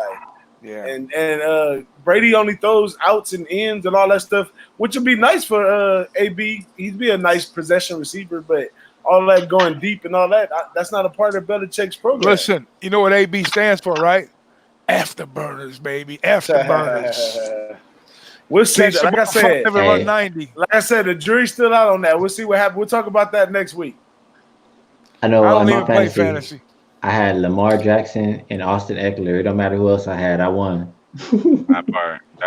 For real, man. That part. I lost to the dude that what was cold is that I lost last week in one of my fantasy leagues because I drafted Kyler Murray and I was going to get Austin Eckler before him. I wanted to get Austin Eckler next. The guy was right in the middle of my picks because we both picked last, and he got Austin Eckler and he beat me with him, bro, first week. So I killed myself first already off the draft, bro. I gotta say something. Don't ever do this again with me on our show, okay? Don't ever bait me in on a effing bet, a 74-point total, and the fucking thing we got to bet 21.5. We got gypped like nobody's business. Fuck you. Didn't get it. Wow, you just saved me. Oh, thank God, because I took the under 24 See how they get you with that live only. shit? Man, that live's worse, man. Oh, They got to figure out 20.5. It's 21 naturally, right? Now we couldn't get 21 and get a yeah, push. no, I bet the under 24.5 afterwards. It was that first possession where they got that pass interference. It was going to come down to that. It come down to that little shit like that, yeah. Listen, that don't matter. You're right, bro. The point of the matter is they got a 74-point total, and they got us at 21. I agree. I agree. That's why I didn't like the full game. I felt that the points were going to come second half. But I like to break right in half right now, man. I get mad for $50. Hey, man. I feel too. I feel the same way. Hey, cheers to the bookies. Congratulations. You got us. Hey, let's say bookies. Let's say Els Gamblers. Oh, shit. Hey, man. It's fun, though, right? I mean, come on. That's what it's all about, man. Back and forth. That's why I do it. Now, A. Hilly wants to know what we think of the second half. So who wants to take the ball and run with that one? Give it back to the guy that started this. Whoa, I was approached. It was on me. It was on me. I brought that shit up. I take credit for that shit. I probably was the first one to bet the shit too. I put it on me. That's on me. Hey, let me throw a disclaimer though, man. We all push that button on our own. Nobody forced you to put that button. True. Exactly. Now, but I won't give you my PayPal account. I mean, although you do get lower points, right? Yeah, according to the original line, but you got to see the whole quarter. You know what I mean? So I would still take that again, to be honest. I hedged it under 24.5 at minus 130. So 3.5 carbs. I hit that. You know what I mean? So I got a little bit of money back. Okay, well, you was in the right place at the right time. So what's the second half at? What's the second half? Right there. I'm still eating off of Ragoo Wake Forest though, so we still good. We still up. We still up for the day off of Wake Forest, so we straight. Hey, I got to roll, but before I do, there's a hurt fighter that's fighting tomorrow night. His name is Glover Teixeira. Came from inside information like early this morning. I don't know, take it as you will. That's why the lines moved a little bit towards Nikita Krylov. But his rotator cuff is totally torn on his right side. He's a orthodox fighter, and he wrestles their way. What's his last name? If you guys want to jump, Teixeira. Yeah, he's his entire right rotator cuff is torn to pieces. Wow. He needs the money, I heard. So that's why it came from somebody in his camp. So I can't say who, but hey, he pulls it off with a torn rotator cuff. God bless him. He's 42 years old almost, or he's almost 41 years old. So. Aren't there fights going on right now? Chinese food just got here. What division is he in? Huh? What division? It's the 205 light heavyweight. Light heavyweight. Yep. It's a co-main event. But I got some boneless spare ribs here, and neck rolls to eat. I'm gonna fuck that shit up. All right, man. Go enjoy. Pleasure. Yeah, it's a pleasure always with you guys, man. Honor. I'll see you guys here in a little bit. I'll be in the chat if you guys are still up there. All right, we'll be here. All right. Coco Bongo in the building. What up, Coco Bongo? The low baggers come out, don't they? We get them. He says, "What's good?" Bookie's worst nightmare right now. Yeah, oh yeah. You just missed yeah. all the time. He just played back about 5 minutes ago. You'll see who the bookie's worst nightmare is. They only took $100 from us, Ragoo. It's all good. They only took $100 from us. I know, man. It's all for fun. That It's shit all was good, that shit man. was trash though, man. Like you said, bro. They I sucked was us, really man. they fucking oh my god for Washington State to not be able to do shit, them going down and scoring in fucking 2 120 minutes. seconds. Yeah, like 1 minute and 20 seconds. Like what the fuck is that bullshit? It's like it always happens at second half, right? 2 minute warning. You know that bullshit. You know you can see the handwriting on the wall 99% of the time. It's like I'm getting screwed right now. Here it comes. Can you feel it? Who gonna Yeah, get here in it their ass comes. tomorrow? So I Yeah, like Buffalo. That's the only thing I really bet so far. Buffalo and the Oklahoma Liberty. the Oklahoma State over. They play Tulsa. Tulsa is they like to play slow and everything. Tulsa like to play slow. They like to run the total down, but it's gonna be an outclass type of situation with Oklahoma State. They're gonna have the ball running up. They dropping like 56 points a game and shit. They're gonna be able to. They're gonna have to have some type of up tempo speed in order for them to even be in this game. So Tulsa gonna have to get out of their shell and keep this points going up. Now it is at 64 and a half. I mean at some places. So if you get to 64, that's a little bit better of a look to me. I mean, I really didn't break down too much of the numbers. I looked at as far as like what I expect Tulsa to do, but I think they could at least get 2 good possessions out of this game. And if they could get 2 good possessions out of this game, we could go over the total. So I like Oklahoma State over the 64 and a half. I like the and I like Buffalo to cover the spread. I just think this is a good spot for Buffalo. You know, Liberty is pretty trash. And I think they're undervaluing Buffalo just because a lot of those players left last year and shit. And you got to be able to rock with them early. So before the market catch up. So I think Buffalo's a good spot. You like Buffalo, huh? And you like the over in Oklahoma State. Over in Oklahoma State. Yeah. I just think you that know Gundy's going to score points. You know, he always puts them high-scoring offenses on the field. Gundy's always done that, man. And I like the way their quarterback has been playing pretty good too. Their quarterback has been playing pretty good. He's been connecting with his receivers. They look like they have some sort of cohesionness, like as far as the play calling that they do. So, like you said, like he makes sure that those players are, you know, they at least know what the game plan is ahead of time. Yeah. No, I mean, OSU has always had high scoring. I mean, it's part of that air raid program. That Big 12 is where it's at. You want to talk about, you know, up and down the field, and that's why, you know, when Leach showed up at the Pac-12, that was a perfect fit for him because he's going in a conference that they don't play a whole lot of defense, and it's like, you know, like wide open for him. Even though they played the 2, you know, shittier schools early in the season, even when he gets into conference play, they'll tighten it up a little bit, but he'll still be able to figure out his matchups and score points. So they're still going to score probably, you know, close to 50 points a game, you know, 48, 49, 50 points a game. You got anything, boss? I'm looking for that game. Nah, I'm working on getting my picks in right now. It's we almost been on almost 2 hours, fellas. I don't know. We got a lot of people in the chat. Go ahead, go for it, Nolly. I got a question for my man Big Ragoo. Well, I guess, and also Big Boss. I know you guys like the ponies, and today I heard some come out, guess reports on Bafford's horse. Yeah. Was it Justified talking about that he had some bad tests far back and they weren't disclosed. It was a bad cover up. What's the truth to that? Is there any validity to that, or is that all a lie, or what do you think about that? It's been a major headline. And I'm not pointing fingers at Baffert as far as, you know, I know some people, you know, where I live, there's over 400 horse farms in the town I live in, Ocala, right? We got 3 big breeder sales every year here.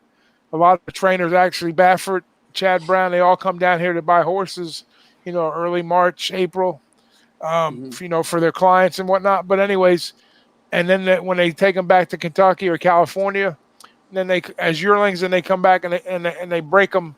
You know, they buy them as 2-year-olds over here. They're already broke. But I'm just saying, sometimes when they have yearlings, they'll bring them. Yearlings are 1-year-old. they'll bring them to this area and they'll break them, and then they'll take them back to the farms and whatnot to train. But I've always heard rumors about, certain people in the industry that says, he's always done some things that, he's just never gotten, because if you look at what he's put out year after year, all his horses are speed, speed, go to the front, I mean, he's been known to burn horses up that way, and then probably the strongest of the strongest is going to survive. Not to say that he's killing the animals, but literally he's running them, he's running them hard every time he puts them on the track. So I guess, try maybe just to kind of keep that edge. And it's always been a black eye in the industry. Certain, you always hear like that one trainer here, one trainer there gets popped for that, but never a big name. Like there has been big names in the past, but not of late. And he's like he's like the number one trainer as far as, recognize, he's like the face of the sport, so to speak. Like when people talk about horse race, oh yeah, I know that white hair guy, that's Bob Baffert. They know who he is right away, because he's got the most wins in the Kentucky Derby. He's got like 6, I believe, tied for all time. He's got 6 Derby winners. Sounds like he's doing that Bill Belichick method. Yeah, deflate gate, whatever, right? Yeah. So I mean there is some validity to the story there. It's been on some of the local news up this way, and then of course some of the national stuff. So, how it's going to play out. Now, from a gambling perspective, they always pay. No matter what, they can't go back and refund the players' money because it's been over a year to do that. But like they did with Maximum Security, when they disqualified him at the end of the race, that's totally different. But normally, and that's the first time that it's ever happened in a Derby. They talked about that though. They talked about, I think, like one time before, like very similar incident, like they disqualified a horse from the prior year and took him down, and they awarded the crown to the horse the next year. So this is probably what's going to happen. They're probably going to give the second place horse credit for that win. That's nuts, man. That's nuts. So realistically, you got a Triple Crown winner that's not going to be a Triple Crown winner. Wow. Interesting. That really saddens me, DJ? That saddens me and my whole family, because Bob Baffert's one of my favorite trainers, man. The guy represents money. I like him. He's a real boss. But he do what he do. They rich man sport. Their hands get dirty, and I guess he getting caught with his hand in the cookie jar. Nothing that worst part about it is if you go way back in the day, guess what, Big Ragoo? We've seen worse. Yeah, I mean, and it could have been something that like he claims it wasn't administered or whatever the substance was that showed up in the test. But it's amazing how it took like a year to come out. Just maybe they didn't want to give the sport a black eye and figure, well, hell, it's been over a year now. We'll come out with the story. They might have probably known something back then. Looks worse. Like, should he even competed though? Yeah. Well, that's the thing with the horses. It's not like they talked about a comparison to NASCAR. They were saying, well, after the race, they go and they measure these cars, make sure they're aerodynamically equal. They put them on some type of scales and measurements and whatnot. And right after the race, they do that. So boom, it's like instantaneously whether that guy qualified to win that race or not. But horse racing is a little different because I guess whatever the industry standards are in comparison to, to come up with the final results. We know who won the race, but then I guess the technicality of the race itself, with the testing and the doping or whatever they called it, so I don't know of that much, what's involved, but I do know that that's a process for them, and you usually don't hear about it unless it's a major event like the Kentucky Derby, which is the biggest event when it comes to horse racing. So yeah. That's a good look right there. And, stay tuned to the Who-Bangin Sports Live Lounge, because we will get into horse racing. We will get into NBA. We will get into college basketball. We will get into hockey. We will get into soccer when it comes around. We'll touch a little bit of everything. As you can see, we've been all the way around the clock right here on the Brady Bunch. But it's getting late on this side, man. I think we're going to go ahead and put a bow on this bad boy so Ski can get back to 2K. And my man Nolly can check his pressure and everything, make sure he take his vitamins before you go to sleep, because his heart's been jumping all over the place. and me to finally take a break away from football and put my bets in for the night and get ready for the closing line in the morning. So definitely pull up on us in the closing line in the morning. I'm gonna try to have a couple new gems for that show tomorrow morning, and definitely a wrap up of all my picks for the week. But it's been fun, guys. Anybody got anything want to say to the people before we wrap it up? I'll say one last thing. I know somebody asked about Stanford UCF. I just say check the weather in that. Might help you out on a nice little under. Yep, I agree. That's a good look. I said that the other night on Jimmy's show too. There's probably going to be some weather coming in, so it might.